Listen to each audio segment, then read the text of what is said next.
এটা অনেক আগের একটা ভিডিও। বাড়ির সবার সাথে মানে আমার ফুল ফ্যামিলি মামার বাড়ির দিকে সবার সাথেই আমরা চলে গেছিলাম শান্তিনিকেতনে পিকনিক করতে। ঠিক পিকনিক বলা যায় না, মানে আমরা 3 দিন ছিলাম ওখানে। তো জায়গাটা তো ভীষণ ভালো, মানে আমি তো ওই জায়গাটার প্রেমে পড়ে গেছি, এরকম একটা ব্যাপার। তো অনেক অনেক মানুষ আছে যারা শান্তিনিকেতনটা ভীষণ পছন্দ করে। আমরা এই ডিসেম্বরেই গেছিলাম। তো এই ভিডিওটা ফেসবুক থেকে পাওয়ার পরে মনে হলো আমি ইউটিউব ফ্যামিলির সাথে এই ভিডিওটা তো শেয়ারই করিনি।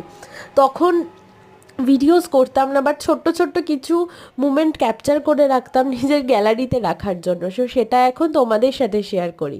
তো এই যে বিহু নাচ, এই যে এই মানুষগুলোর সাথে আমাদের ফ্যামিলির সবাই মিলে আমরা ডান্স করেছি, এটা যে খুব ভালো, কি ভালো একটা অনুভূতি। যারা যারা করেছো তারাই আশা করি জানো। তো কে কে করেছো অবশ্যই কিন্তু কমেন্ট করবে।